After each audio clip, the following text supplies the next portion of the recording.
You're watching Minister's Material with Prophet Emmanuel Makandiwa. Since a lot of people possess it, it's a gift, right? But it is a misdirected gift. Now, I will tell you what to do now so that you can prove me wrong on this one. If you've come across a critic, right? And maybe he writes something, he posts something, maybe on the internet, against maybe a particular business person, or maybe another head of state, or maybe the minister of that, and it's coming from a critic, right? If you look at the article that he has written,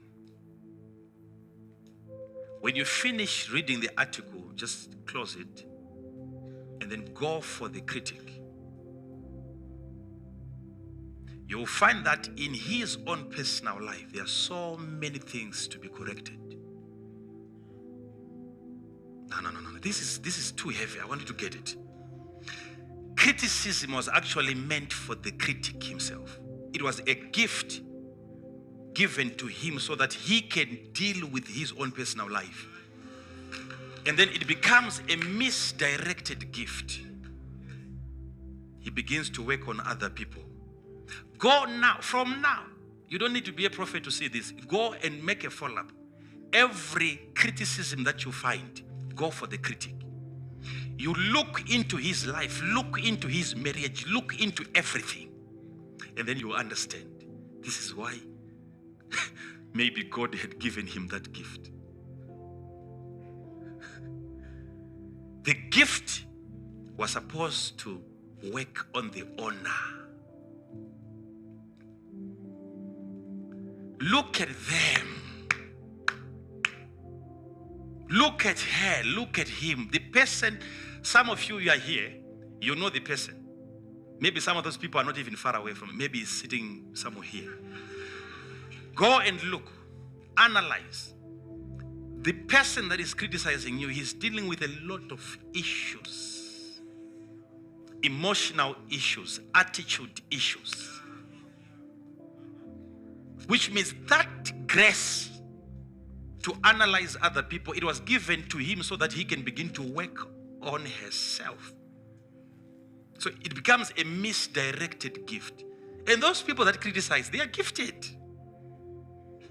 If only they would use that gift on themselves, first of all. They are gifted.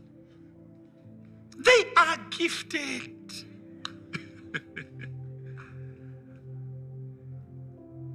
Criticism was meant for the critic. Another point, criticism might not necessarily be about you, but a reflection of the critic himself. When you are criticized, when somebody comes to you and he criticizes you, the criticism that you have received from that person might not really be about you. It could be a reflection of the critic himself. You can know, you can tell what the person is suffering from, just looking at the kind of criticism that he gives to you. Okay, as a physician, what do you think about a situation whereby maybe after treating a patient, when you think everything is now okay, and then you ask him, so how are you feeling now? And he says, agriculture.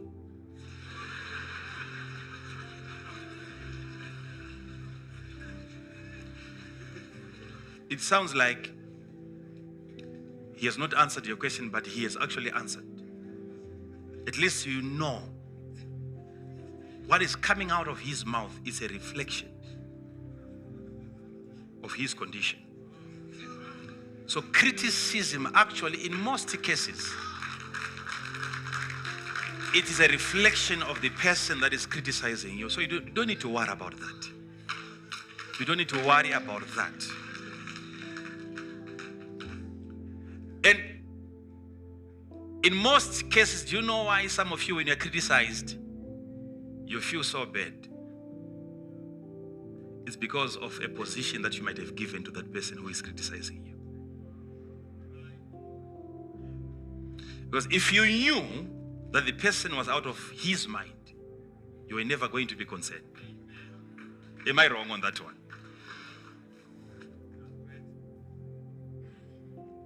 Let's get to the next point. C. Point C. Criticism is a small people's game. Criticism, it is for small people. Small people's game. That's what they play.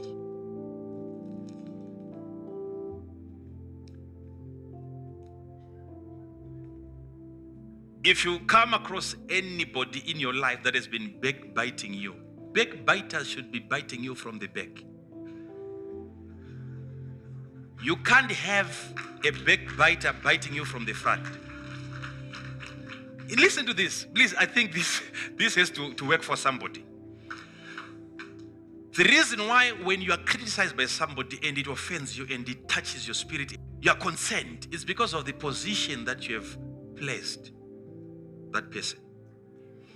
If you consider that person to be behind you and you are ahead of him, you appreciate every criticism that he throws at you because you are already a threat.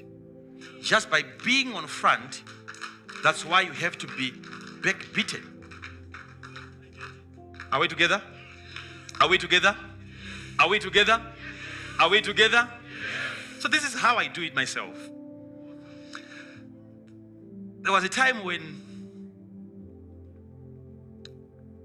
I was criticized a lot. I remember some years ago, I used to have a line, my phone line, for about maybe 6 up to 7 years that I was using. And when we started ministering and doing the work of God, I would receive constructive criticism and destructive. And messages would come after the service when you think you've done your best. Ah, my God. My God, my God, my God, my God, my God. People can talk. People can speak. Some of you, the reason why criticism can hurt you easily is because you are used to positive criticism. You always want people to speak good about you, say nice things about you. And if you see that kind of a trend and things happening in your life that way, and everybody around you is talking good about you, get ready. The devil is about to send somebody who is going to hurt you.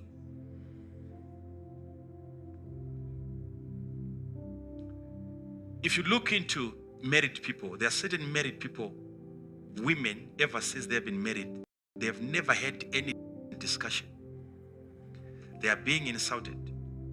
The man is always angry. Even in the presence of the visitors, he's always insulting his wife. And after insulting the wife, he goes away, he comes back after 2 days, that's okay, and the wife is dead. That's okay. She gets used to those insults. But the one that has never been insulted, try it. For the first time. Insult her for the first time. She was used to ride on good opinions. People saying good things about you. Oh, you are the greatest leader. We have never heard such a sermon. Until somebody comes and he tells you, I thought you were about to start.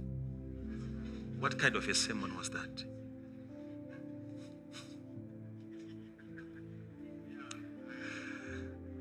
And that's the beginning of the ministry.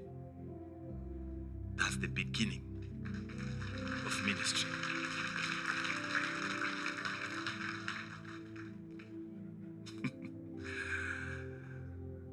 I want to look at you and see how you respond to that.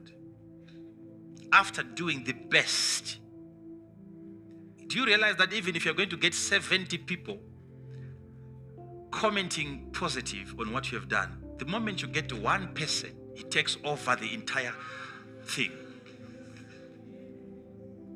That one, you will never forget it. And the only way you can mature from that, you have to go through it. Like we normally say, only in water can you learn to swim. You have to get into water. You can't practice swimming here. It's only in water where you can learn to swim. You have to go through all those criticisms, preparing you for a better place. Because every time when you move to the next level, in the secular world and in businesses, they call it NLE, next level of excellency. And every time when you move to the next level of excellency, I personally believe that you need to prepare also for the next level of criticism, NLC. You can't get a better and a higher level in excellency without an increment in the criticism that you receive. Are we together? As long as you'd want to make it in life, get ready for this. People are going to be attacking you, criticizing you, and fighting you. And most of the people, to be honest with you, that are criticizing you, they are not really saying the truth. After attacking you and criticizing you, when they go home, about to sleep, switch off the lights, cover themselves with some blankets. Before he can sleep, he knows that what I've been saying is not the truth. They know the truth. They know the truth. Criticism always, it has to come from behind. Second point, under point C. A critic has to be given what to criticize. So they are never at the forefront. A critic has to be given what to criticize.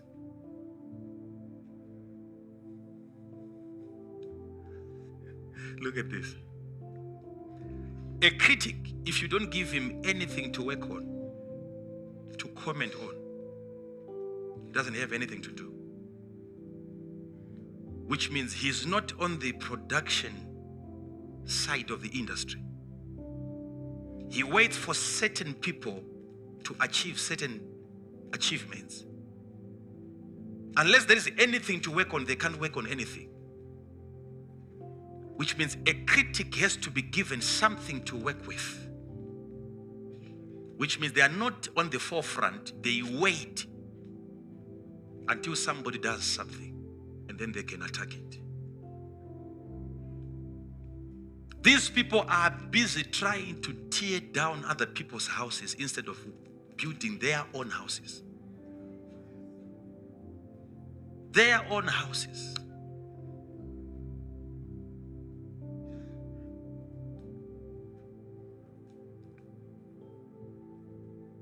So he has to be coming from behind a critic, and a critic has to be a smaller person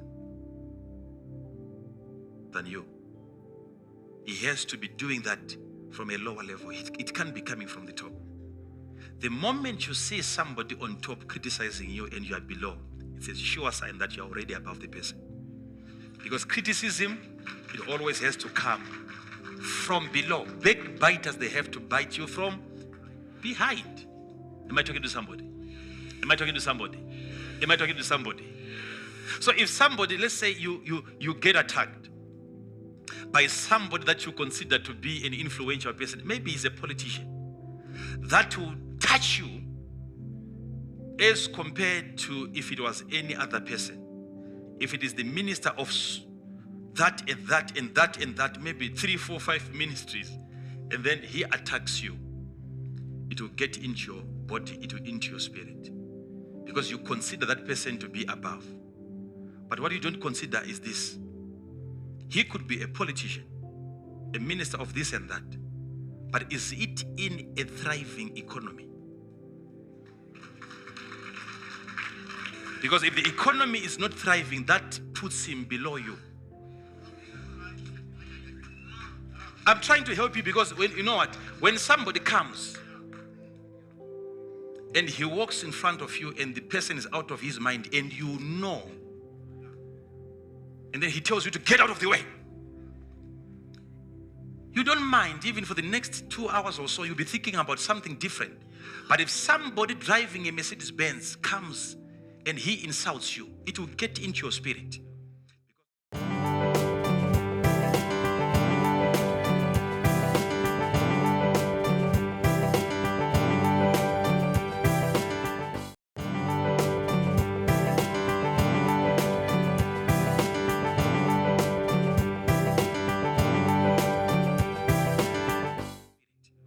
Because of the position that you have given to that person. And yet the fact that he has criticized you is a sure sign that he is below you. Though driving a good car, he's below you. Why is he threatened? I'm not driving anything here. You are the one driving. Why are you not comfortable? You should always find the reason why criticism should never get into your spirit. No matter how big that person is, just because of what he has done to you, is a sure sign that he's biting you from behind. Am I helping somebody there? Because these people, if you agree to it, I'm giving you causes why men of God expire before their time. You can expire. Let's go to part D. Critics do not agree. Jesus came eating and drinking, and they said he's a glutton. And John came not eating, not drinking, and they said he's got an evil spirit.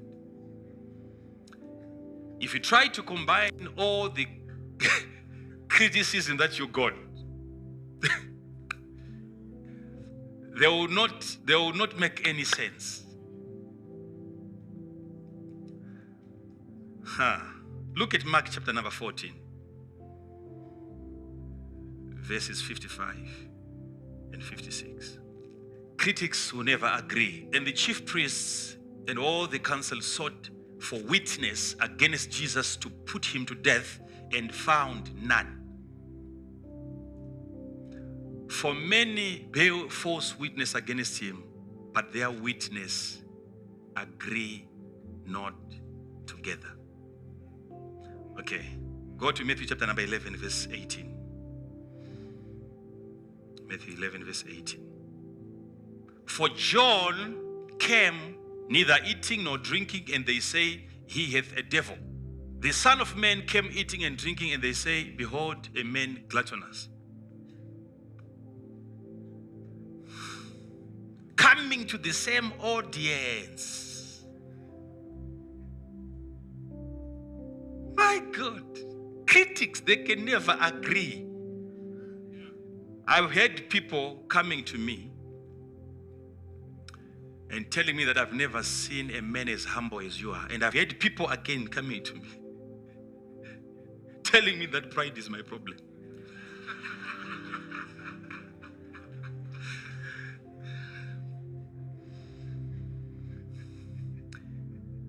If you are going to publicize your humanitarian work, if you are going to be giving to the poor and you put it on TV, people are going to criticize that. They will tell you that the Bible teaches us that when you are giving to the poor, you don't have to make the right hand know what the left hand is doing.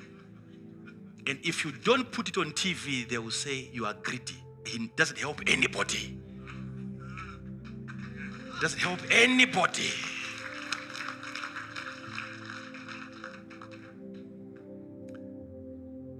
Let God use you to perform any miracle. And don't record it. Tell people to move around, telling other people, they will say, where's the... We can't just be talking here. Let's have something. When you record it, oh, they're trying to make names for themselves. Jesus never did all that. They don't realize that even the Bible itself, it is a recording. This is a recording. So critics will never agree. On the other hand, you will hear people saying they pay people so that people can give false testimonies. Those people are never sick. They are getting paid for that. The other group is coming from there. Once he prays for you, you pay. He prays for you, you are healed, they make you pay for it. Prosperity preachers.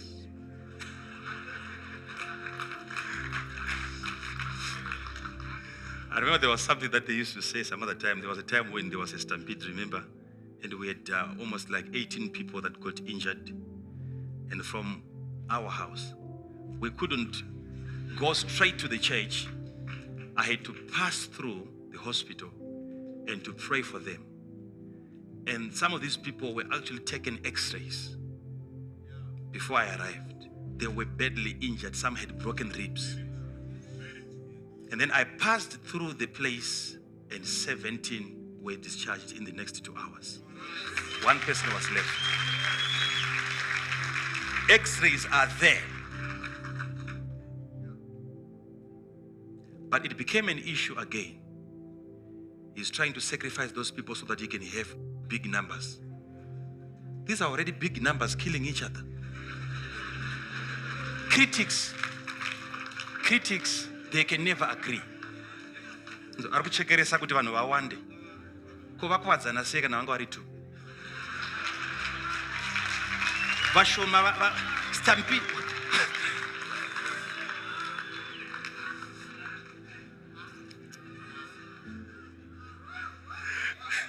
Like I said, here we'll be talking about some of these things that we don't talk about when we are preaching. We are leaders, all of us, right? Where I'm coming from, I never knew that having a father was that important. I never knew. Because already I had my own scriptures in the Bible, never call anybody father on earth. Is there? Never. That's what Jesus said. Exactly what you're saying. That was my scripture. And yet the same Jesus said, honor your father and your mother. After telling you never to call anybody a father on earth, the same mouth, same Jesus, Jehovah Jireh. And he tells you to honor your father again. I had to look into all that. Maybe we might cover that as well. Yeah, because that's one of the ways you can avoid expiration. But if you look at now, even if we are going to be prophesying and praying for people, if I'm to show you newspaper articles that were coming when we were still in Bulawayo, there was a time when it would come in the Chronicle almost once every week because of the miracles that were happening there before my father found me physically and before I got anything from Ghana.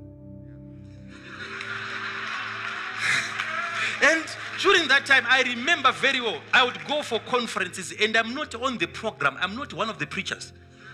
But because there is a need somewhere, I will be called. I will have to be there. All of a sudden, I'm called to come and minister. What were they seeing then?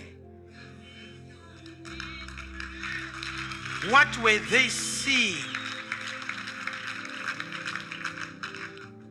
I don't know why people choose to ignore the past. Prophetically, you could tell, you could see. You could see. I got hundreds and hundreds of invitations everywhere where they want to have a project. They would think of inviting me. What was it that they were seeing if it is not the prosperity grace? Has it started now or it was there already? And you actually also benefited from it. But now that I'm benefiting from my own gift, because criticism is meant for the critic.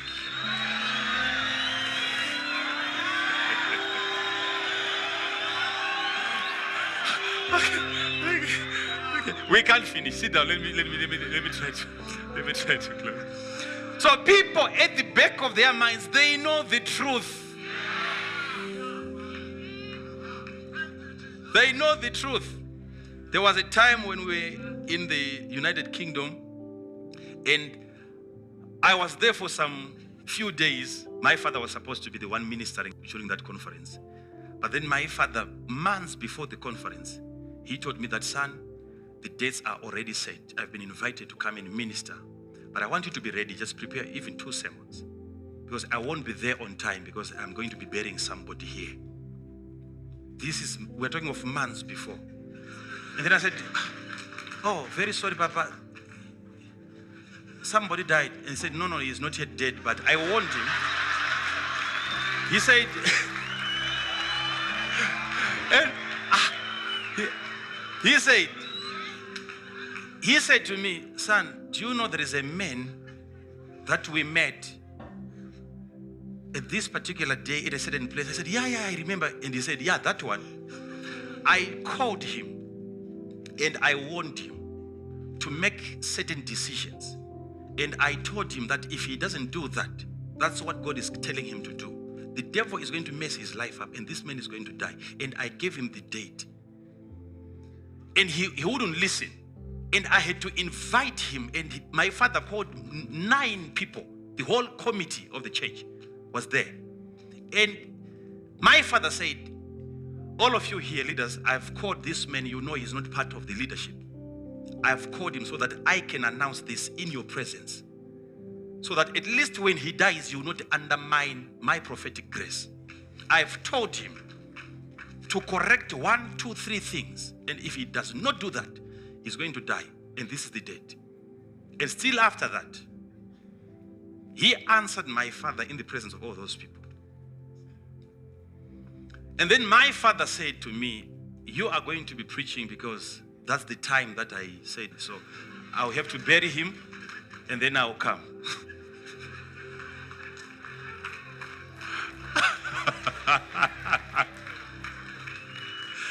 No. So 2 weeks before the conference, he died. And normally they can spend 2 weeks or even a month before they can bury anybody. So the man was just in the mortuary.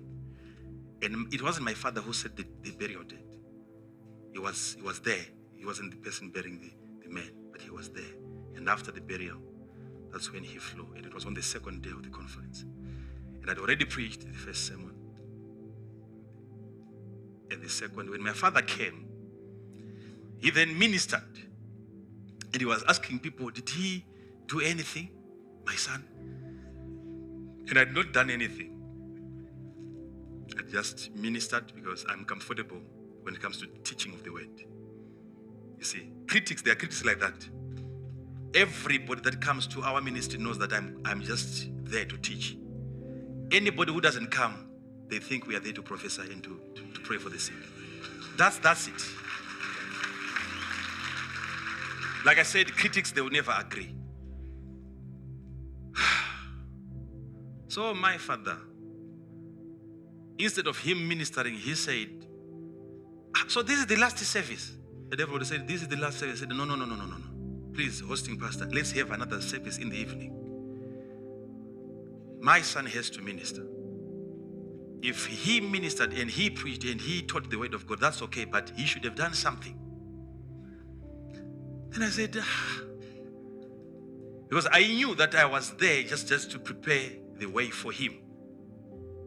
So he came and then he created another service which was not even meant to be there. And then people came back. And then he introduced me. And then he said, now this one, I will not have to explain. I'm not going to waste my time. We are talking of miracles that you can see happening now.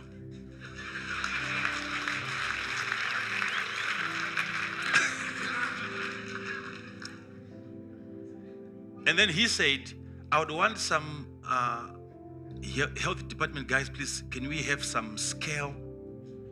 Because if there are any people that are overweight here, get ready, I'm about to introduce my son. If you have any problem. And then before he could introduce me, he said, do we have people with short legs here? Short legs. And here comes a lady. This leg was over here, hanging like this. And she came doing like this. And I said, what?